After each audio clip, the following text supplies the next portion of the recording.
Bonjour, cette semaine je vous présente la suite de la notion de la médiane pour le cas des variables continues. Dans le tutoriel précédent, je vous ai présenté cette notion dans le cas où vous avez affaire à des variables discrètes. Au lieu de s'intéresser aux notes des étudiants, l'exemple que nous avons l'habitude de prendre, nous pouvons être amenés par exemple à étudier leur poids, parce que par exemple leur classe ne peut contenir qu'un poids déterminé. Donc pour ce faire, je prends cet exemple. Donc ici je considère que c'est une classe des étudiants où leur poids se présente de cette façon.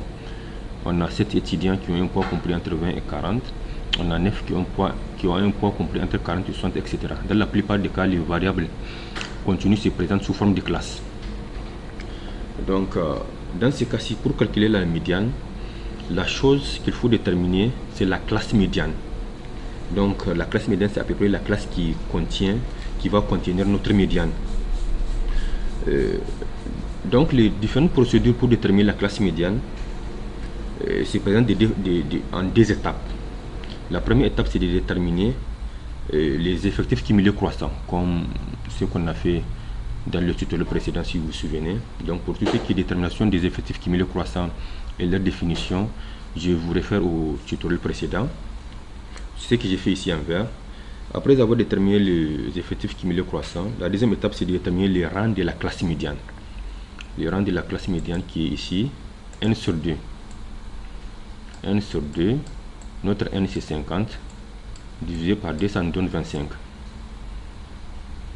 Donc on regarde 25 dans les effectifs cumulés croissants, dans les effectifs cumulés croissants plutôt.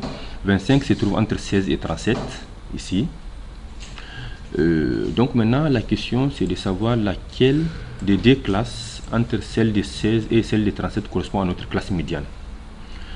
Donc pour résoudre ces problèmes, vous procédez comme suit. Vous raisonnez de cette façon. Ici par exemple, on sait que 16 étudiants ont un poids qui est inférieur à 60, alors que notre rang de la médiane est de 25.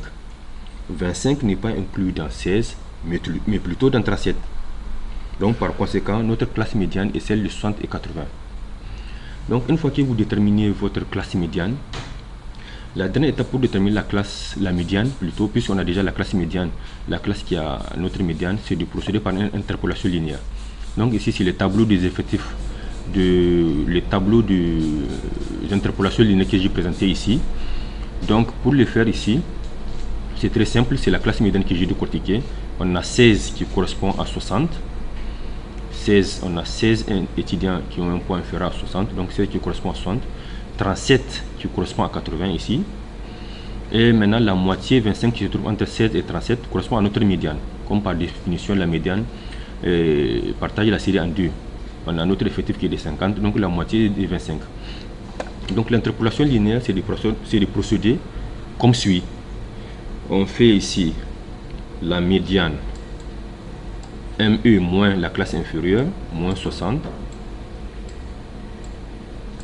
divisé par, vous procédez par le même mouvement ici, 25 moins 16, divisé par 25 moins 16, est égal la classe supérieure moins la classe inférieure, 80, moins 60, divisé par, vous faites le même mouvement ici, 37 moins 16, 37 moins 16. Donc ici, si vous faites les petites manipulations mathématiques, vous finirez par avoir une médiane de 69 kg.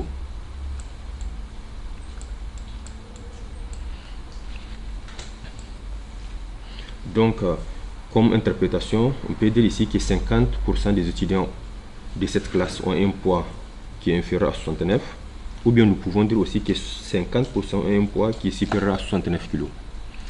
C'est la fin de ce tutoriel. Merci, au revoir.